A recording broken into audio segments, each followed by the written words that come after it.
Oh, there we go. Hey, everybody! Welcome to Deep Thoughts on SNL, an SNL companion show, discussion and news and trivia and whatnot. My name is Rob Moden. With me today, alphabetical order by first name. Leah Sueko. So disappointed you don't know your alphabet yet. Matt.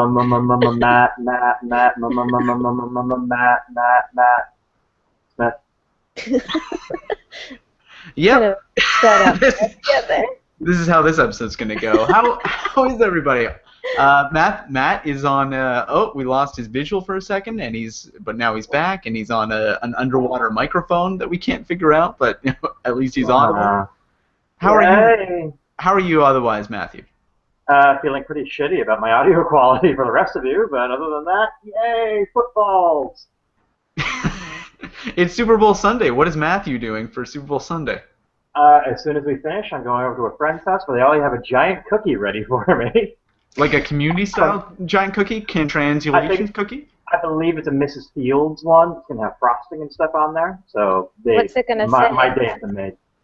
Have a happy football, probably in honor of Will.i.am of the Black Eyed Peas. I don't get this joke. I don't get this joke. 1 year, long story short, 1 year they opened the Super Bowl, like they did a pre-game thing, and they did Let's Get It Started, and at the end of it, Will.i.am says, have a happy football! And this is an inside joke that you've had with your friends, but didn't feel the need to share with us. It got compounded at halftime when Paul McCartney was the halftime act, and at the end he goes, thank you, Super Bowl! As if the Super Bowl is this entity itself that you're supposed to thank. like it's his own city. It's like, thank you, Super Bowl. Bow down to the Super Bowl. Yeah. Give your thanks. Leah, how are you? I'm amazing. How are you, Rob? I'm okay. I'm gonna get a new laptop this week. Yay! Screw this garbage. That makes me late makes me basically have to start this hangout 3 minutes shut before. Down right now. Yeah. Like, oh, actually, the weird thing is though that I got it from Dell, who I also got my desktop from like a year ago. But then I got in the mail like it was like a card with my name printed on it from Dell saying like, Robert, it's not the same without you coming back or something. And like you open up and it's a flyer. I have it right here actually. So yeah, it's like. It's Dell. It says, Robert, it's not the same. It has a little girl on a teeter-totter to denote that childhood memories of me buying computers from it have been in its head. And then you open it up, and it has ... without you. And then you open it up again, and it's a flyer of different computers. Wow. You agree with Jebediah Atkinson. You went without you. I don't know. It's like Dell seems to think of themselves as some sort of like poor little child girl in Africa that I need to support or something. I always get that apprehensive feeling when I unsubscribe from someone's mailing list, where it's like I'm about to click that button and I like wonder what sort of hurt feelings message I'm about to get after I click that one. It's like, well, we're sorry to see you go. We'll try and do better next time if you try and come back, please. It's basically like a little version of Pushy from last night, just going like, all right, go ahead, unsubscribe. I'll just die. Just click murder Pushy. Let's talk about the episode. Who did want to murder Pushy, if anybody? I would have murdered Pushy. I liked that sketch. I enjoyed it. Yeah. I would be happy to see that one come back in a recurring manner because I think there's a lot of random stuff that he can screw up in a Word document. Is that a real thing, by the way? Because I knew they had disabled clipping, but I thought. See, I thought it was real. I thought it was real because they specifically had a line that was like, oh yeah, it used to be a Clippy, and now they've brought it in like this push pin. I thought like Microsoft had announced something that had like ticked off a writer or something. I remember they had announced that Clippy was done, but I didn't know it was replaced with a different character. So maybe they just, I mean, it's hard to put someone in a paperclip costume, so maybe they just changed it to a thumbtack. But I guess so. Yeah, I googled and found nothing. So that thing's not real. I think they disabled that assistant thing altogether. I liked Clippy. He was my friend. I liked Clippy too. You could change him into like a dog and a cat and other things too. Yeah, you could be a dog. Did his name change? Yeah, the cat was named something. There was like wordplay to it, where it's like it applied to a cat and also to what you're doing in a Word document. I forget what it was, but well, I'll Google it now. You guys talk amongst yourselves. Yeah, this is very important to understanding and enjoying the sketch. Yeah, uh, obviously. yeah, I enjoyed that sketch. I enjoyed J.K. Simmons committing to an old man character by changing the cadence of his voice a bit. I enjoyed the random references to Helena Bonham Carter with Helvetica Bonham Carter. Olivia Munn got a bunch of shout-outs.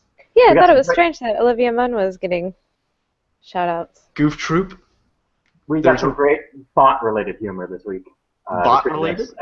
Font-related humor between that and the interview on the Late Late Show with Adam Pally and Ben Schwartz with that football. Oh player. my God, maybe we can tack on some discussion of that at the very We're gonna end. talk about that later. That much I promise you. Oh man, that's insane. Leah, have you seen Adam Pally hosting the Late Late Show? No. It might become infamous. Like it might be a thing that like years Was it from now hilarious? it was hilarious in the worst way. Like it went horribly, but they are but they just kept on like going like this is the worst throughout the entire thing, and it was great. Anyway, I have to watch it. J.K. Simmons, yeah. Year of the Drum, Leah. Year of the Drum. Hear the drum, right? Woo, comes Year back. of the Matt's Drum. laughing. Apparently, he did listen to our solo bolo, even though he told me he hated it. It sounded like fun. Year of the Drum. So J.K. Simmons was the guest host. There was a lot that they didn't get to, which I was upset. I was upset we didn't have a J. Jonah Jameson sketch. Yeah, no reference to Spider-Man at all. No. But that was so long ago. He's not even the. It's still what He he's might best be known coming for. back. They said he might be coming back. Also, Yeah. he still voices J. Jonah Jameson in the cartoons right now. He Yeah. is great. Yeah, I read a good article that said basically that fans don't like the cross-pollination between their franchises and whatnot, so if there's a reboot, it should be a clean thing. It's like the one exception people are willing to make is J. Jonah Jameson in the Spider-Man movies, because he's probably the most perfect portrayal in any comic book movie that we've seen. I was a little Right off the annoyed page.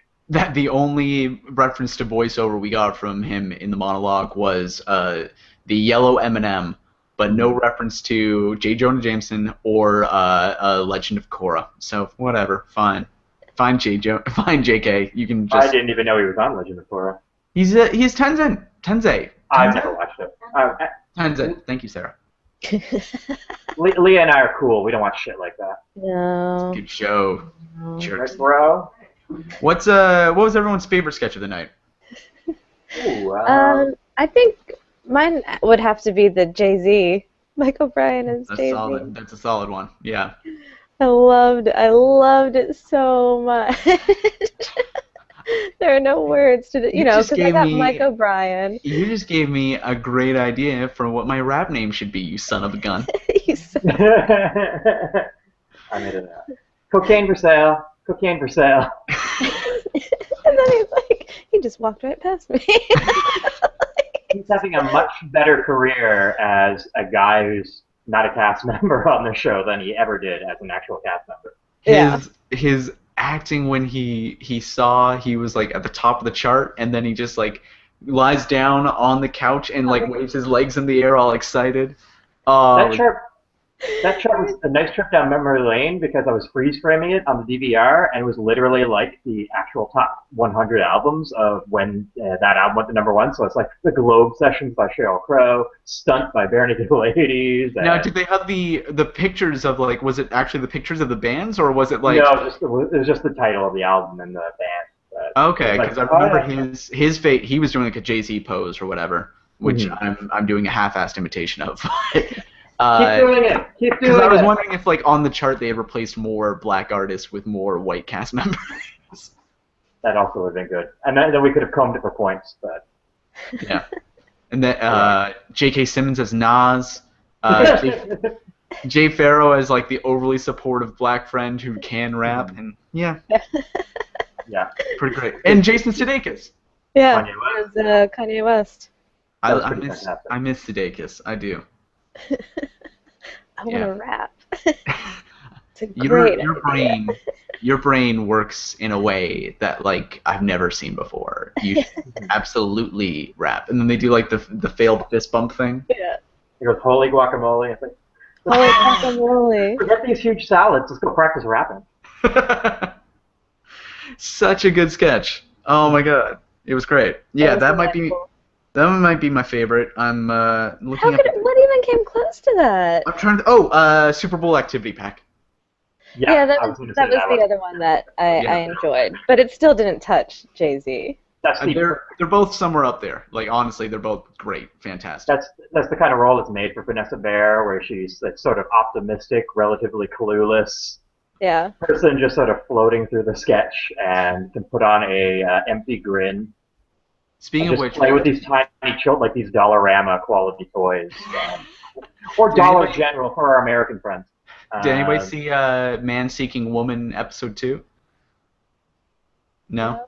That's the new Jay Baruchel Oh, Simon the Rich Jay show. Baruchel one. Yeah.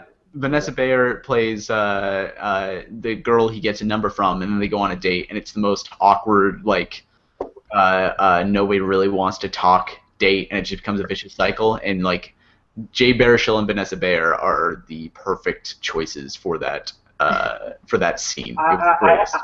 I have to disagree based on the number of times I've been on that date. I think I probably would have been the best choice, but Okay. Jay Baruchel's probably a close second. Aw, Matt, do you want to talk about it? you. I know. Tell us more. It's What- hard what- out there, you guys. It's really tough out there. Hold on to what you have. D- uh, Thanks for contributing, Leah. Yeah, that's a good yes ending.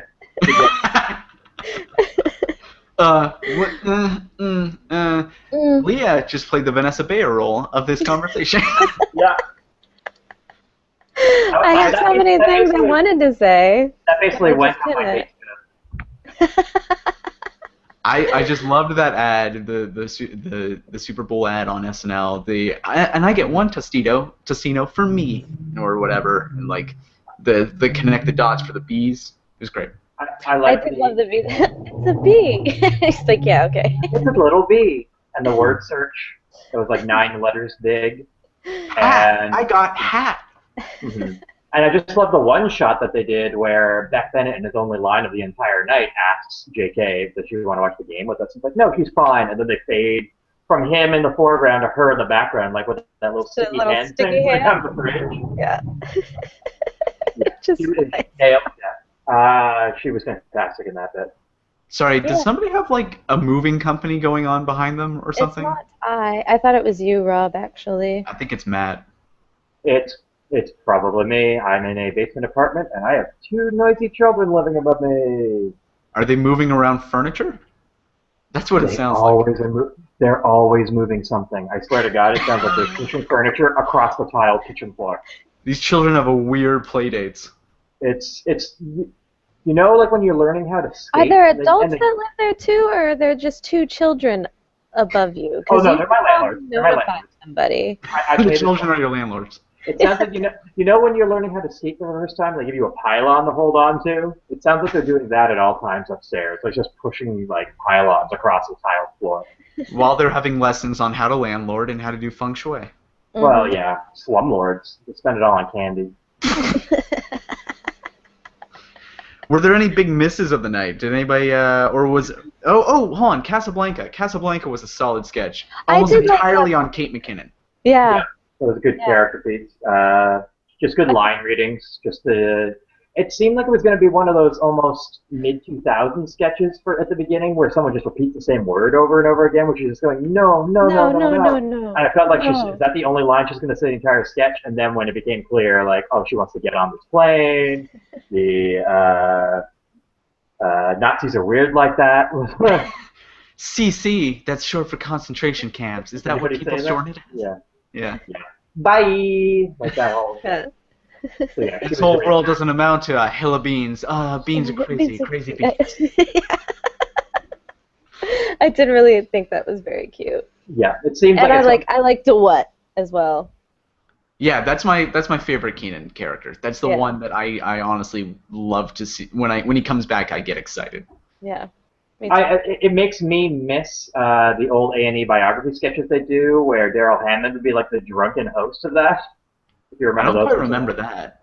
They do like A&E biography sketches, be a recurring thing, and I forget the name of the actual A&E guy that Daryl Hammond would play, but he'd be getting like progressively drunker and whatnot. And he just sort of like he'd ramble on. It was like we should do a biography on that guy, but we probably won't. It seems like a continuation of the Turner Classic Movies with Bill Hader as I don't know if it was a real character. Did Bill Hader ever like have weird asides as the host, or was he just doing like I don't know? Anyway, I don't remember that one. You're probably. So yeah, we're in agreement on 3 solid sketches. Also, probably the first time we've all agreed on our favorite sketches of the night. I think those were the only 3 I liked, though. So okay. say next we're not going to agree on. See, I'm going to say the only thing that disappointed me, I'd say all night, was probably the opening, the cold open. Oh, it was awful. It was awful. That was a pretty bad cold open. Like just low energy. Like there was nothing to it. It was. And when they went, shite. I mean, they had all week to do a deflated football joke, and what they did is they brought out a football with dreadlocks on it, and this is Mad TV level humor. What's going on here? So. Yeah, the 3 jokes in there were Marshawn Lynch doesn't talk to the media, even if he's hosting a media show. Yep. Seahawks fans jump on the bandwagon, which is apparent. Like I got the joke, but I guess it would be funnier if I understood sports ball. I like the line "Coffee and Rain" though from Bobby. Coffee and Rain. Just summing up Seattle. and then Taryn as like a coach that isn't very aggressive at all. Is that based on a real person? I don't know. I'm assuming it's coach for the Seahawks. That's Pete Carroll, coaching the Seahawks, who I don't even know all that well, but I guess he's an affable gentleman. The Seahawks. See, Matt, you are going to a Super Bowl thing, and you seem to know some things about sports. And I'm hosting people, and my Facebook event is literally called Sports Bowl, because it's just I don't. Nice. And the cover image is hockey, because I don't know anything about football or sports. So maybe it was more effective for other people. I'm actually a huge Patriots fan. Really? Yep. What's your take on Deflategate? What's your hot take? I actually have not read anything about Deflategate. Huge Patriots fan. Huge fan. I haven't really followed them this year, which is probably why they're going to the Super Bowl, because they usually lose if I watch them. Haven't they gone like half of the last 10 years, I feel like, under Tom Brady? Yeah. Have they what? Well, no, they haven't been in a few. I feel like they always go to they go to the Super Bowl like every other year. Anyway, football talk. Because they're basically this is their 6th Super Bowl. This is their 6th Super Bowl. 1-3. Is there any non-football sketches that we were disappointed in? I thought Japanese Messy Boy is like a funny one-liner, and then I was very disappointed where they went with it, which was basically nowhere. I didn't like it. No. I always enjoy the sketches where they let the host be the one who drives the comedy, because a lot of the times they will put on an ensemble show and then they'll give the host a supporting role within that sketch, and this is very much one where J.K. Simmons is the one who had to stand there and describe the whole thing. It's like, I know, I said underpants. And well, I mean, I admire J.K. Simmons for totally committing to the character and stuff, but I just didn't think it went anywhere. Also, like, it feels weird to say, but like as soon as they put that image in your mind of like what he actually looks like when he's doing it, it seems weird that they don't follow up with him in underwear covered in food. Like we don't even see like a still image or something. Like it, I don't know. It seems. You wanted to see him without underpants on and a Look, little. I felt like it was a tease. It teased me. Well, unless you got $45,000, you don't get to see that. It worked particularly well. I liked Cecily's reaction shot when he first said the words Japanese Messy Boy, and the way she looked up like she knows this is a thing. She's so acutely aware of what's coming. I enjoyed that. Like for her reaction shot alone, I thought it was worth it. But yeah, I get where you guys are coming from, but I kind of enjoyed it a bit more. I like the description of how he got the job, where there was a Japanese man sitting in his car, and he was given a box to care for, and there was a cocoon in it. But, what about Miss Trash 2015? That was good. That could have been longer for me. I could have gone to find out who wins that thing. But I think they should have went to a fake commercial and come back and finish that. The only thing I liked was the Miss Delaware's never had a sip of water. That was the only line that I liked. I liked that, and I also liked this is after their total makeovers. We can't show you the before pictures because it's the visual equivalent of the F word. Yeah. And I liked Cecily was her high school nickname was Slime Dish. She was Something like dragged that. behind a horse for 15 miles. There were a lot of great little details in it. Yeah. But And she got accepted to UTI, and she's so excited that her crotch is yeah, that her crotch is on fire. Yeah, absolutely. Kate McKinnon again, like just like the Bachelor sketch on the last show. I felt like when you put Kate McKinnon up against like all the other girls in the cast, it's so clear how well Kate McKinnon can find like it's like some sort of specificity to like just like raise her character entirely in a very Bill Hader way. Yeah. just when she was able to stick her tongue out and walk away. It was enough to stand out. She had just like a weird specific style of dancing. Like Yeah. it was great. I don't know. This was an episode where I liked a lot of the details. Mm-hmm. And I liked J.K. Simmons in that hairpiece because he looked like Tom Cavanaugh from Ed, except melted a little bit. So. Go back and look. If you there's some Tom Cavanaugh going on in that. Love Monkey himself. I feel like it would require you to be an avid viewer of Ed or Love Monkey or those 3 episodes of Scrubs, which I haven't seen in a while. I'll be honest. Oh, he's on. What's he on? Arrow, is it? No, Flash. He's on Flash. Oh, is it? Yeah. I've Great. seen him in commercials. Yeah. Good for him. Good for that For guy. all of us. Good for all of us. He's from Ottawa. He is, and he went to Queens, which I did. Ed, his character apparently went to Queens just because he kept on sneaking on T-shirts and baseball caps into the show. Good guy. Good guy. Yeah, The great Canadian guy. boy. Let's eat snacks. Deep thoughts on Tom Cavanaugh. That's my spinoff. Is this podcast any good, Matt? This podcast?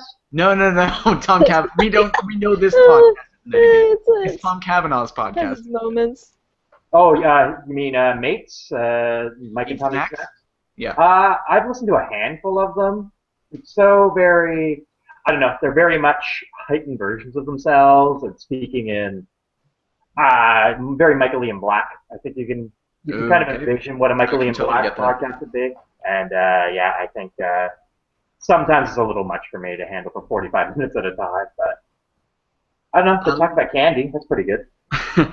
I feel like there weren't as many sketches as usual last night, as may be evidenced by the like 5-minute goodbyes, where like it just kept going after.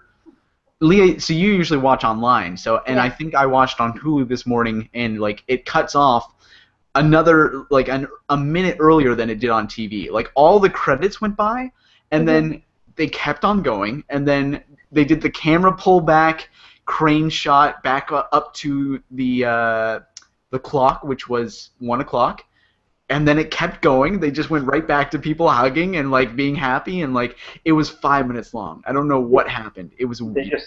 just didn't have enough time to do another sketch, but they still had to.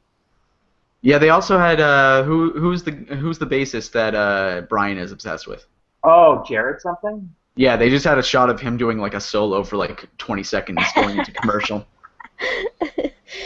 Maybe it's in their contract of once a year. Any thoughts on update or the monologue? The trusty update in monologue. I did really love the joke type 2 diabeagle. Yeah. I completely forgot about that. That was not, for some reason, that was not the joke that stuck out to me. I love it. I love a good pun. I I just love them. I like the Joe Biden DTF. Another Joe Biden joke in that Miss Trash sketch. She was the one who made those shots outside of Joe Biden's house last week. Good details all around this episode. There was the Latina princess. Yeah. Latina princess. When I call someone a Latina princess, I'm just ruining a quinceañera.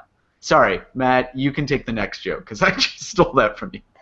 Oh, I was just gonna say I don't know if Jost is getting better or if I just find Che so awful at this that he makes Jost look better. But like I've really softened on Jost. Like not to the point where I necessarily think he's good at the job, but he's not like historically the worst That was person. probably their plan all along when they brought it Yeah. in. They were like, we have to get somebody in here who will make people like Colin I realized Jost. that Jost has like one great line reading every week, and the Quinceañera one was that. But then I think last night.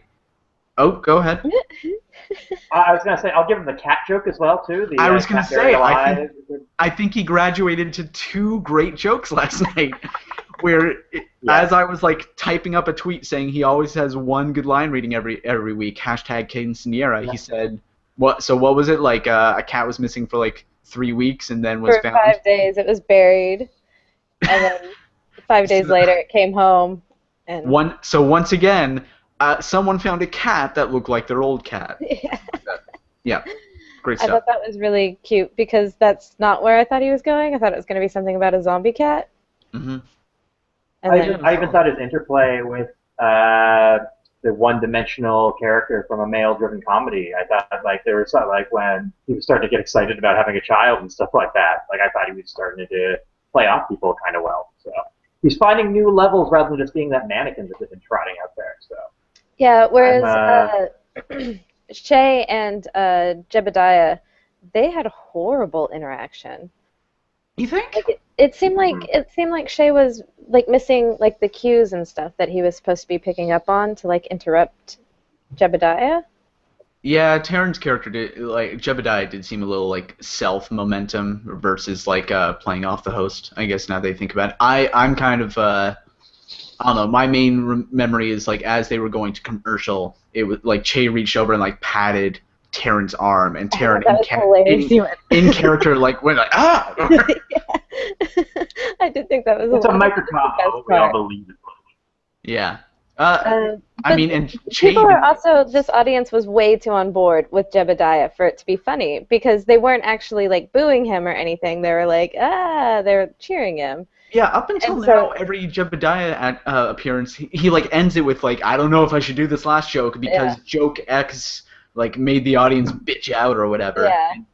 And I was always wondering like, does he pick in the moment which joke he feels the audience reacted to the worst, or does he, or is that scripted based on what the writers think will go over worse? Because so this time he said after the audience bitched out on that Titanic joke, but that was not the joke that got the bad reaction. He jumped ship on the Titanic joke. He said so it was specifically a line written.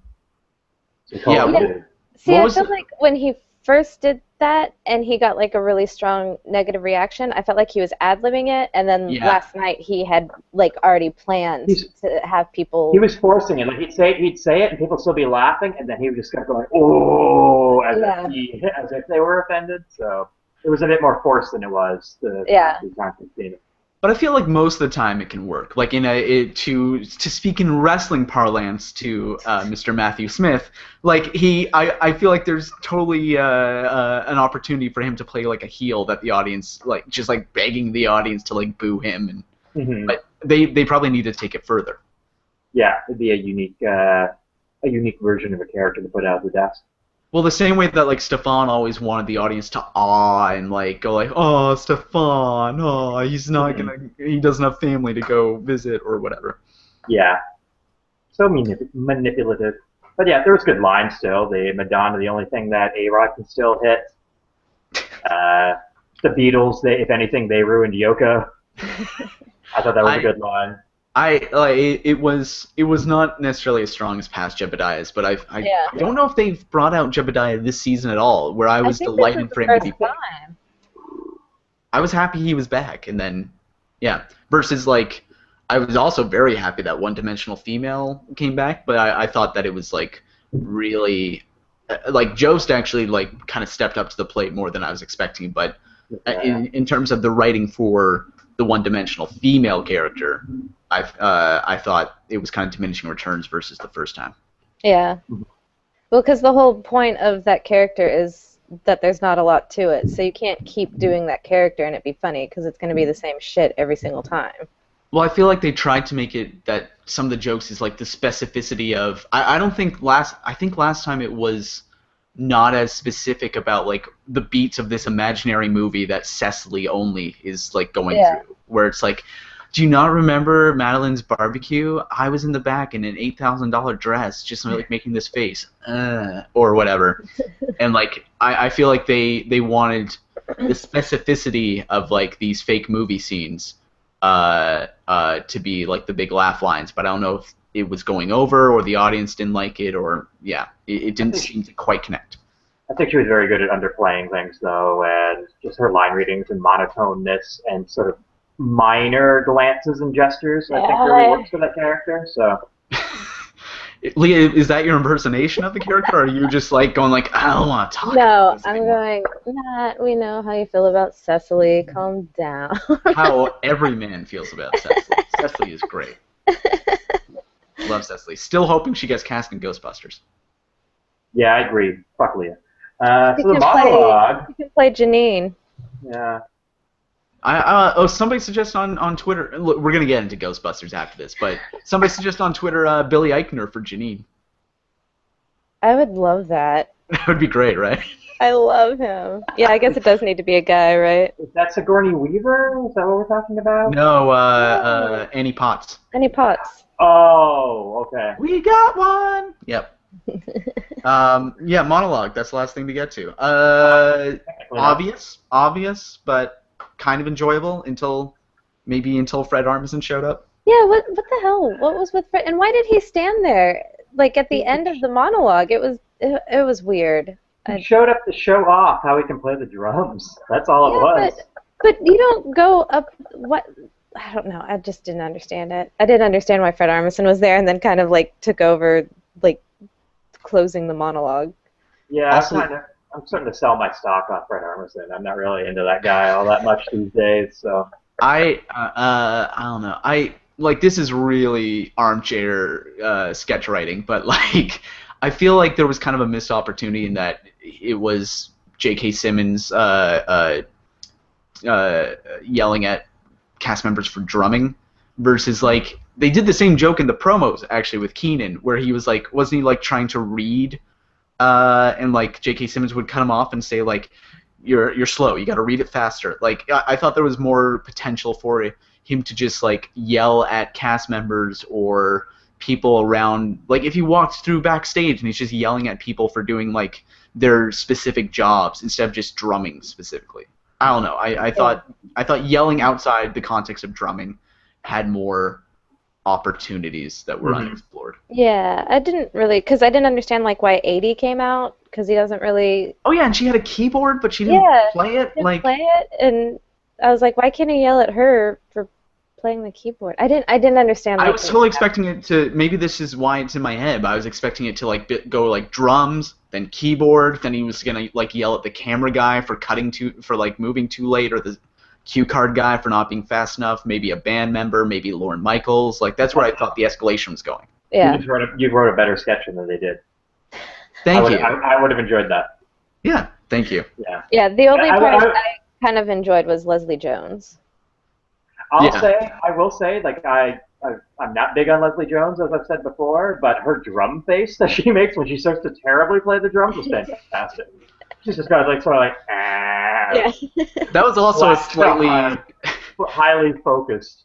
That was also a slightly distracting thing, where I feel like, including Fred Armisen, they actually got the cast members who vaguely know how to drum. Like it seemed like Kyle Mooney and Pete Davidson did know how to drum to a certain degree. Yeah. Because they were actually like they were doing a beat, and then they just had Leslie come out and just like and then get mad.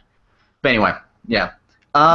So overall, I think I told Leah beforehand I thought it was a mixed bag. There's one more sketch we didn't talk about that we probably should, which was the teacher's snow day. You don't get to decide that. I completely forgot that. I'm sorry. Decide that, Matt. I grant Matt the ability to talk about this. Ugh. It felt like treading a lot of the same ground that they do, where it's people rapping who normally you wouldn't expect to rap, like that Office Christmas Party thing that they did just a few weeks ago. So it wasn't, once you know what the gag is going to be, it's hard to be surprised by it. And teachers doing acting not like teachers. And I thought it was super boring. Not rapping particularly well. Yeah. It was a little stilted. it seemed weirdly low energy and stilted. Like it seemed like something that like the audience had to be like super into in order to kind of elevate it, and just like the fact that the audience wasn't really reacting much really made clear that the editing had been made, that they expected like here's a laugh moment. There was always like kind of a pause between everybody's verses in case people were like going crazy in the audience. Mm-hmm. I will say the pantsless Simmons worked for me. But about everything 15 points for nudity. 15 points for nudity. There you go. For a guy that nobody has. I was gonna say, but nobody. Track J.K. Simmons. I tracked his points just for curiosity's sake. Do we? First of all, about D'Angelo. What? He was a great. D'Angelo. Beverly D'Angelo, star of the Vacation movie. D'Angelo. Coal miner's daughter. What are you asking about D'Angelo? She was a musical guest. We never talk about musical guests, and then you pick Sometimes D'Angelo. I throw in every once in a while. He looked like a good cowboy for that first song, and that was some good mid-tempo R&B. Yeah, I generally liked it. Leah, I understand we don't really talk about musical guests that often, but I also would have thought that me saying thoughts on the musical guest would have made you realize what was going on. I'm like, what's happening right now? Did Rob just activate a sleeper cell? You just asked back, D'Angelo? What? I fast-forwarded through all of it. Okay, all right. So overall, I thought mixed bag, some high highs, some meh lows. Not a terrible I didn't think anything was awful. Exactly. There was nothing that I couldn't stand out of it. I thought Simmons was a game host. Absolutely. Yeah. All the more disappointing we didn't see a sketch where he straight up yelled the entire time as J. Jonah Jameson. Maybe. Yeah. I don't know. That's just my suggestion. Maybe there'll be an Oscar montage of some sort. Yeah.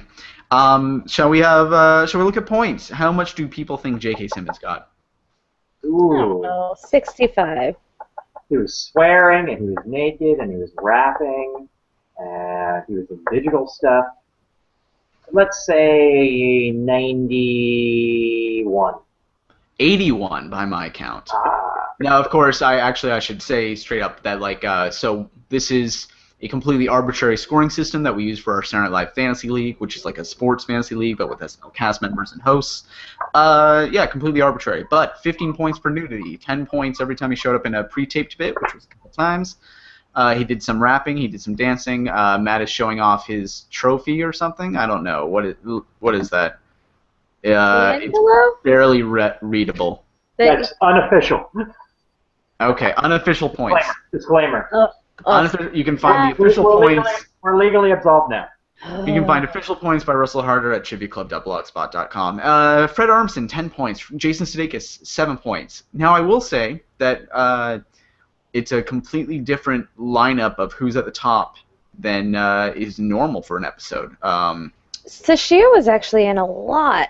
I'll actually go through.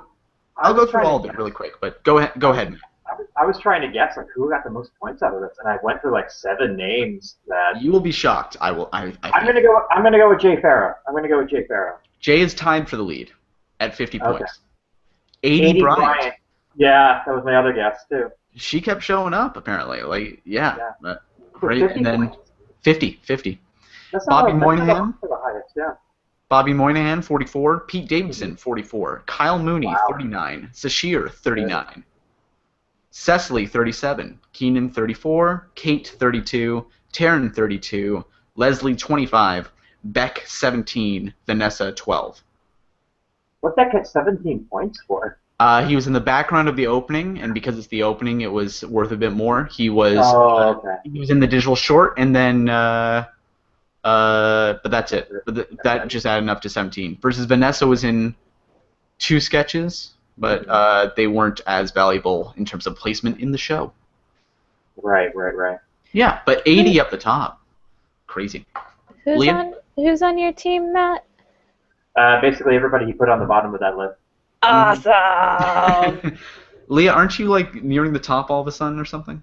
Well, I was at the top for like a week. Okay. And now I have like 80 points that I have to make up to get back to the top. I'm still hovering around 4th, something like that, out of 8. I have to figure out where all of Kate McKinnon's points went, because I feel like 32 is low. Yeah, I don't know. You'll be hearing from my people. Look, so there's a big stuff happened this week. Ghostbusters. I got on Matt because I'm pretty sure he's anti-Leslie Jones and maybe anti-Ghostbusters as a reboot. I mean, I've seen the first Ghostbusters, and it's fine. I didn't grow up with it. Like Janine was. He doesn't have a right to talk about Ghostbusters. But is Leah super Ghostbusters? Like, it's one of the best movies in the universe. All right, here we go. So, if somehow some people didn't know, there's a 2016 reboot of Ghostbusters, all women, directed by Paul Feig, director of Bridesmaids and The Heat, and the upcoming Spy, starring Melissa McCarthy, and he created Freaks and Geeks. And Kristen Wiig, Melissa McCarthy, Kate McKinnon, and Leslie Jones have been confirmed as the cast. There's also rumors of Bill Murray playing kind of the antagonistic governmental role, although that it sounds similar to a role that the Sony email hacks months ago revealed was maybe being thought of for Cecily Strong, where basically she was going to be constantly working with the Ghostbusters behind the scenes, but in public, to try and suppress the news of ghosts existing, she would constantly lambast the Ghostbusters group as reckless and crazy people, which sounded fun. Anyway, Kate McKinnon is super exciting. That's my take. I think I love all of it. Maybe Kristen Wiig is the one I would be least excited about, but everybody else I love.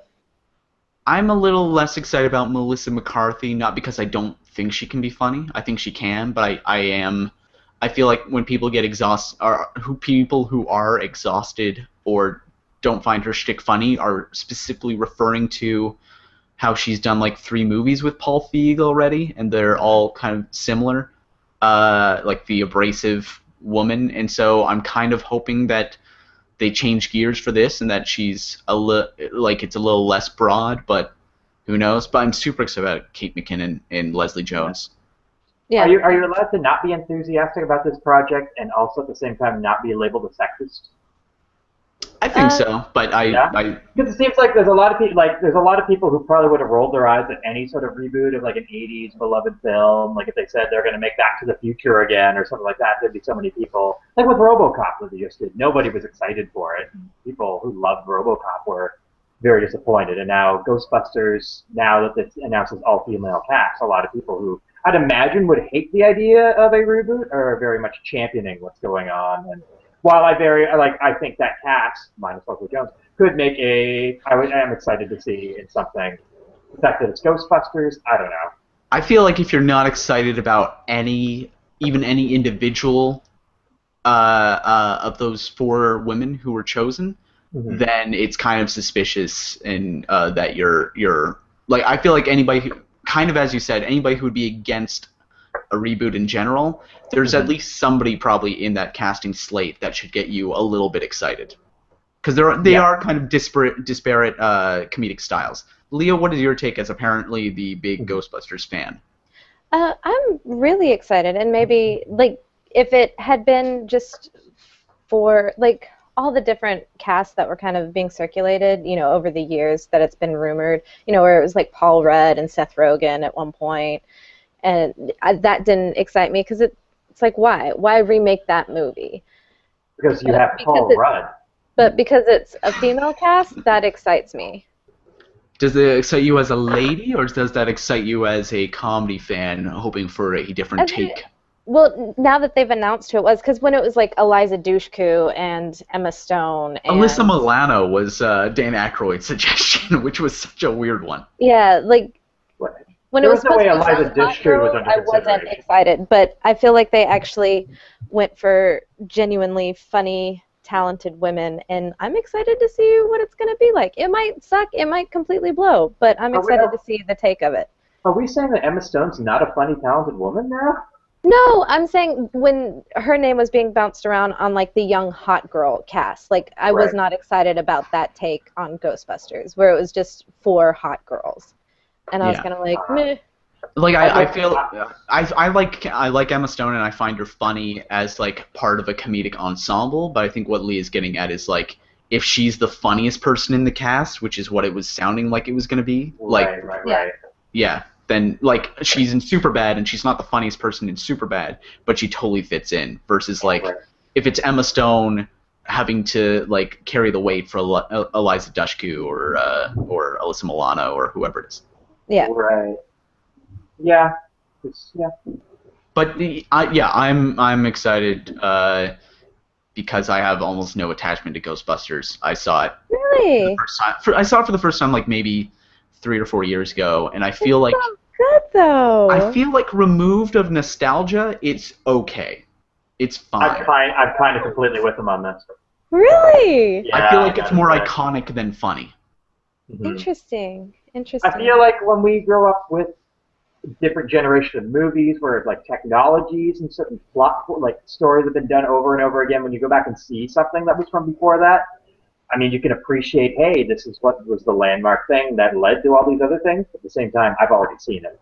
It's the same way where you go back and read Watchmen, which was a groundbreaking comic book when it first came out, but everybody jumped on those tropes and Batman and everything like that, where you go back, it's like, yeah, this is how comic books are. It's like, well, this was the landmark at the time, so. My go-to is Citizen Kane. Is a boring movie. Citizen Kane, yeah, it really, really is.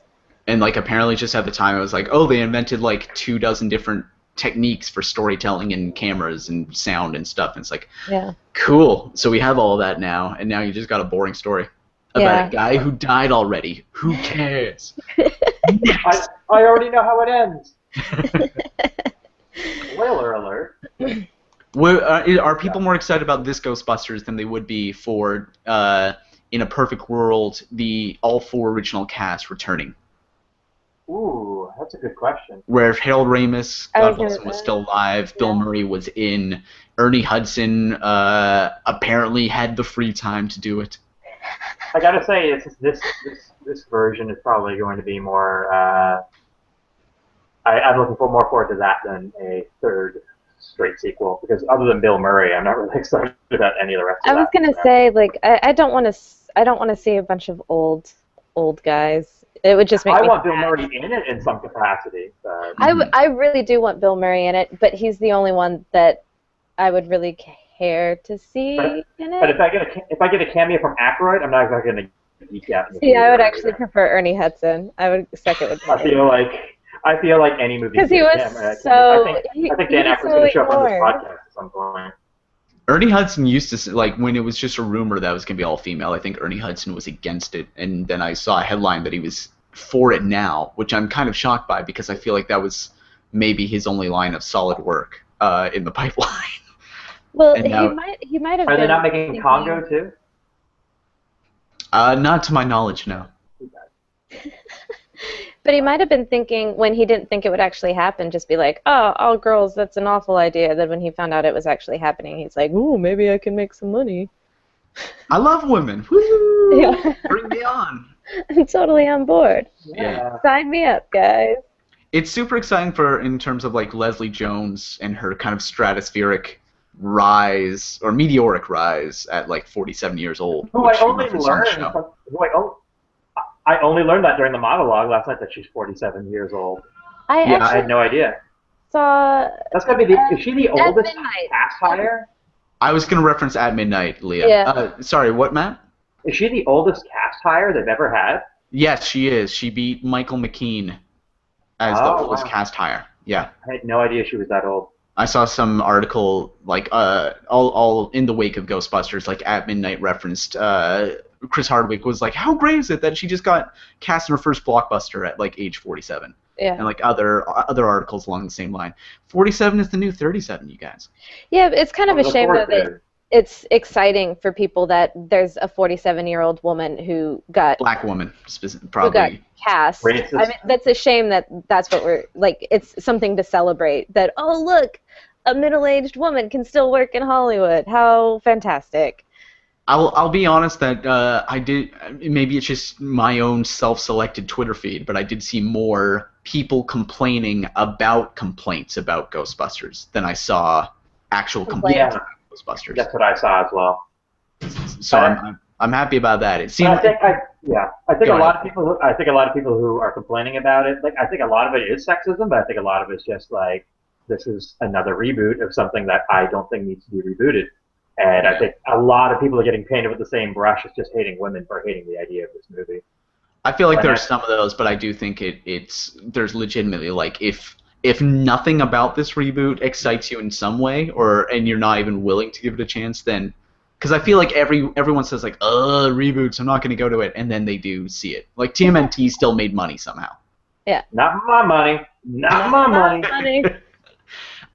What about just kind of a side topic? What about the idea that was leaked alongside those Men in Black Jump Street crossover rumors that Channing Tatum and Chris Pratt were going to star in a Ghostbusters spinoff?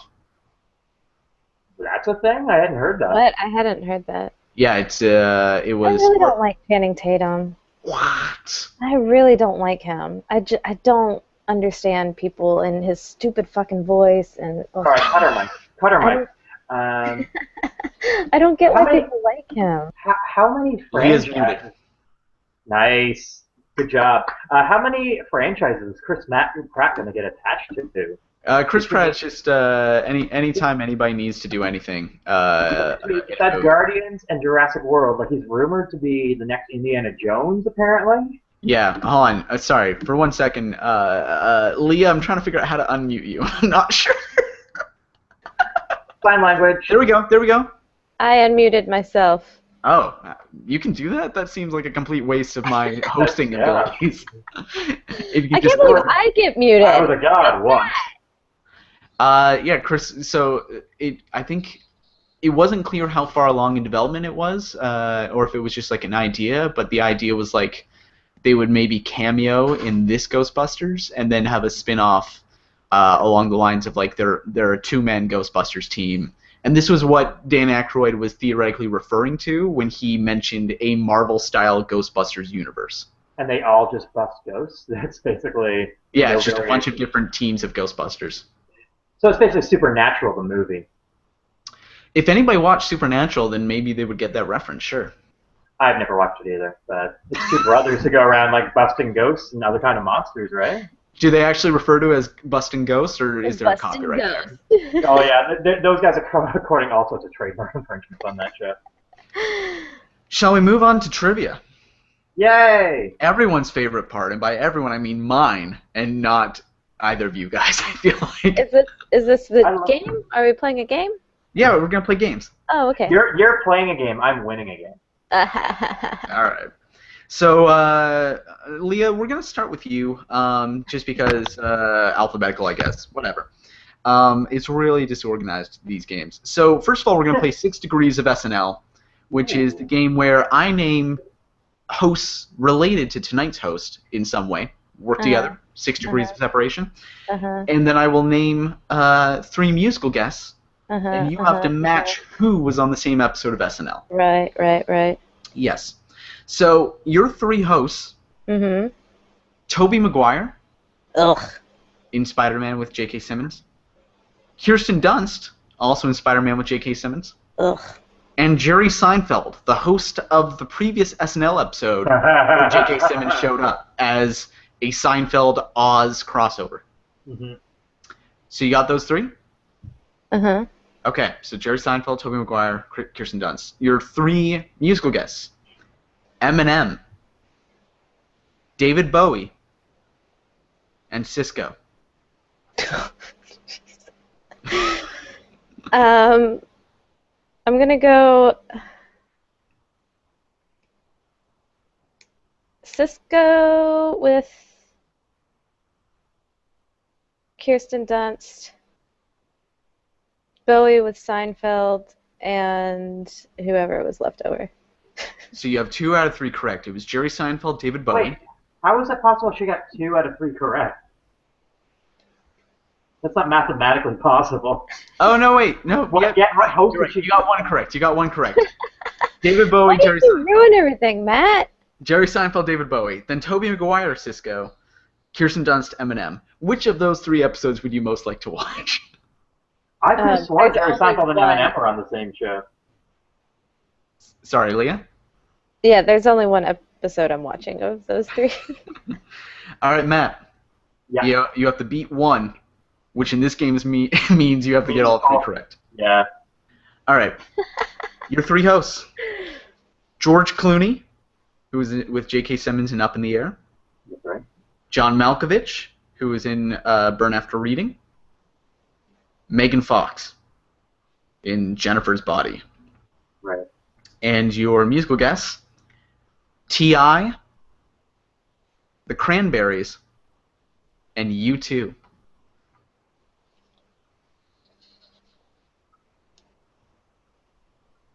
you need me to repeat anybody? No, I wrote them down. I feel like that one's too easy. I think it's Megan Fox and T.I. And I'm going to say Clooney and Cranberries and Malkovich, you two. Leah, did you just hear like it sounded like a ghost Yeah. burping? I thought maybe there was like a ship passing. I heard it a lot better than you guys did. Some sort of Inception horn. 1 out of 3. Megan Fox, U2 in 2009. George Clooney, The Cranberries in 1995. John Malkovich and T.I. in 2008. You got Clooney, Cranberries. Megan Fox was with you too? Yeah, doesn't that seem weird? I remember Luke Wilson in U2, but I don't remember Megan Fox in U2. U2's been on a few times, as they go on about for like 10 pages in that Live from New York book. Everyone friggin' loves U2, apparently. All right, so we got 3 rounds of trivia questions from the SNL calendar. For anyone who's unaware, Matt is laughing. I got a 2015 page-a-day calendar. It's sitting behind me. It has SNL trivia on the front, and as bonuses, it has trivia unrelated to SNL in any way on the back. So I'm going to ask... Did somebody knock on a door? What is going on, Matt? Anyway, Go ahead. I'm gonna ask. This time, I'm gonna ask each of you 3 questions based on SNL, and then I will also offer for the first person who buzzes in one of the unrelated to SNL trivia questions after each round. So 3 rounds. So when are we supposed to buzz in? I'll let you know. You're gonna buzz in on the crazy, hard, ridiculous questions. Okay. All right, Leah. Yes. Which is the correct slogan for the 90s commercial parody Dissing Your Dog? Wait, what? Oh, okay. On SNL, Dissing Your Dog. It was commercial. It was commercial parody. Mm-hmm. What was the slogan? A, when he barks, you bite. B, there's one thing stronger than a dog's sense of smell, his sense of irony. Or C, hey, shut up, dog.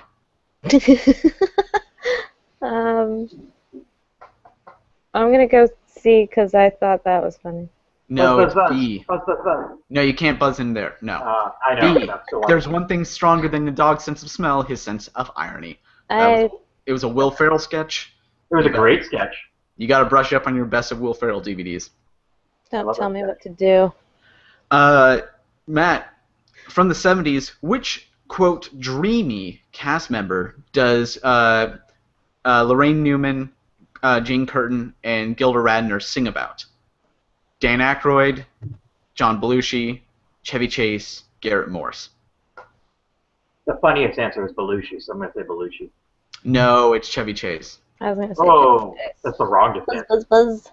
So, what is the buzz, buzz, buzz? We're buzzing in. Buzz, buzz, buzz, You buzz. can't. I said now. Okay, now is your chance to buzz in. Okay. Buzz, Buzz. buzz, buzz. Wait for the goddamn question. God damn it. I'm supposed to be the one who's sadistic towards you guys, not you towards me. All right. In feet. Buzz, buzz, buzz. You can't buzz. Say that you have to ask the entire question. End of the question. Oh, we know when the question's over. Shut the fuck up. In feet. How tall is the highest elevation point in the Rocky Mountain National Park? Buzz, buzz, buzz. Leah. Do I get options? No. 42,000 feet. I'll give you a point if you get within 1,000 feet. 42,000 feet. 42,000. Matt.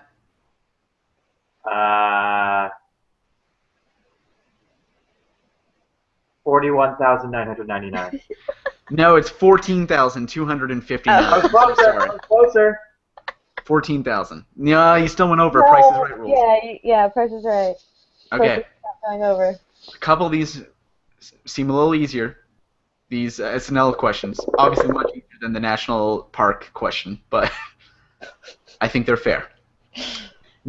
In the 90s commercial for Cookie Dough Sport, Leah, what was the slogan? A, now with electrolytes. B, take that dough and dunk it. Or C, be the dough. B. Buzz, buzz, buzz. Matt, you can take a guess for no points. C. Matt is correct. He gets no points. It's Be the Dough. It was a sports drink parody, but with cookie dough. If I remember being squeezed down their mouths and stuff. That was some imagery that you now have in your heads forever. I've seen it. I was going to say. So that was Lee's question, correct? Yes. All right, Matt, you are going to get this instantaneously. From the 1990s, who did Chris Farley audition against for the Chippendales? This is rigged. Do you even need the multiple choice? Crazy Swayze? Rigged. It was Patrick Swayze. 1 point for Matt. Leah, here's your chance to catch up, though. 75 years ago, in 1940, what were the most popular baby names? I'll give you a point for male and a point for female. What were the most popular baby names in the 40s? 1940 specifically. Isn't this one we're supposed to buzz in on? Buzz, yeah, buzz, but buzz. I'm changing the rules as we go. Oh, okay. That's fair. I mean, if Matt can Leah just buzzed in, but Matt, you can try buzzing in a second. Let's go Anne and George. Matt? Let's go Michael and Jennifer. I'm sorry, the correct answer was obviously James and Mary. I think my guesses were better than his, though. Nope. Moving on. Leah. From the 2000s, Caitlin, the little girl played by Amy Poehler, begs her stepdad for what?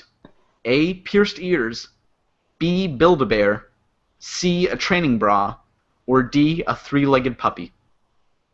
Oh, jeez, I don't know. I'm going to go pierced ears. That is correct. You are tied with Matt. Huzzah! Matt, from the 70s, what is the correct slogan for the commercial of the Navy Adventure?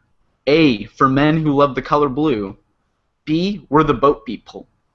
Sorry, my voice did something there. B, we're the boat people. Excuse me. Or C, it's not just a job, it's $96.78 a week. $96.78 a week. First of all, I want to know why I keep getting all the 70s questions. Just worked out that way. The calendar decides. The calendar decides. Shut up. I'm going to go with the last one because it was so specific that it sounds like it. It's not just a job, it's $96.78? Yeah. That is correct. Now, so Matt is ahead by 1 point. Leah, you get the chance to win. You get the chance to buzz in. No, I get it first. I buzzed in. You didn't wait till the end of the question. Shut up, Matt. God damn it. Leah, to save the game. To save it? Yeah. Is it entire? Okay. The calendar offers this trick for how to keep buttons on your clothes. Coat the threads holding the buttons to your clothes using what substance?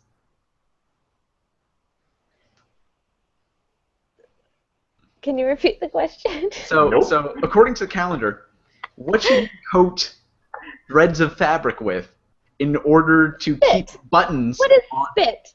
No, that's incorrect. Matt, do you want to buzz in? Honey, because it goes with buzz, buzz, buzz. No, I'm sorry. It's clear nail polish. Oh, of course. And that's the end of the game. Better. That's the end of the game. So Matt wins trivia. No. 3-2, 2-1, something like that. Ugh, this just bothers me to no end. Matt's going through an earthquake right now. Yeah, so I think that's it. Any last thoughts on this seemingly final episode before we go into the 40th anniversary? No. Matt? J.K. Simmons, good host. D'Angelo, good R&B-ish thing. Yeah. Colin Jost, maybe improving, or maybe just got the right guy to make him look better. And please use Beck Bennett more, because that guy should have a job. No. Death to Beck Bennett. Well, that's a disagreement we'll have to get to another time. We have Super Bowl parties to go to. We don't wish death upon anybody here. No. Leah, what's your top 3 death list? Oprah. Okay. That's all I can think of at the moment. So just the top 3. How about Gail? You guys are really like cutting off major demographics from ever listening to this. The middle-aged housewives are against it. Is Oprah's best friend? Oh. Who I think briefly had a television show. And then should we throw in Dr. Phil or Dr. Oz? I can ignore them. I think Oprah's evil, though.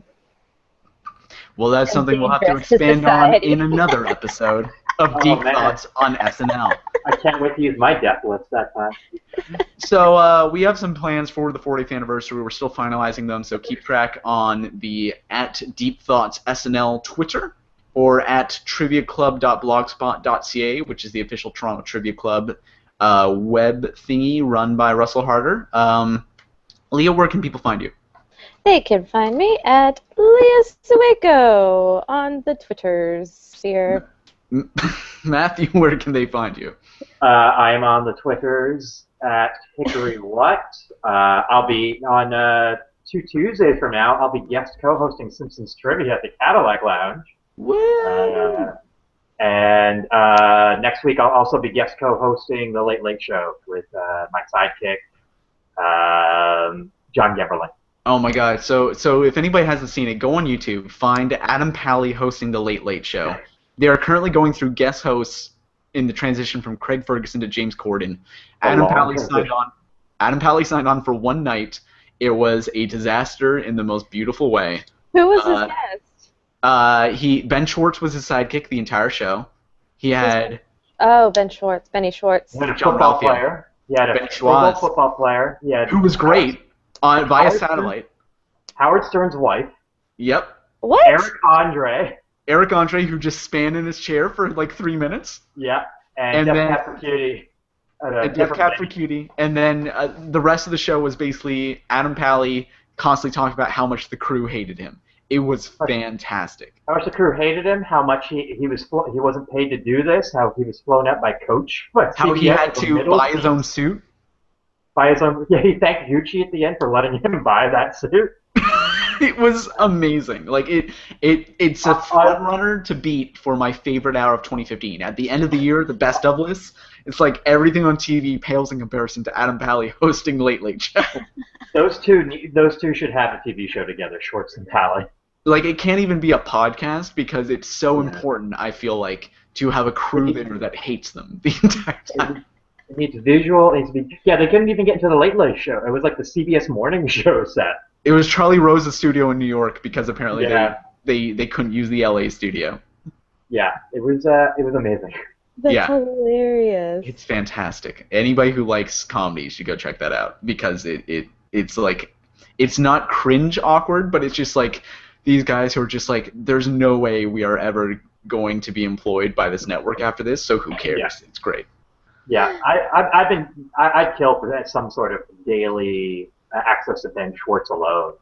I'm just shocked it made it aired on national broadcast television. It aired on like the #1 network.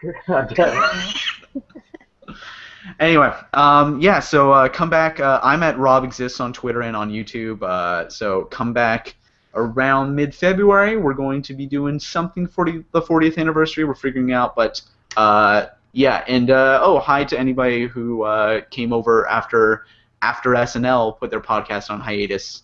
Those guys are our friends, but we're glad that they referred people to us, and we hope that they're back soon. What? Yeah. What happened?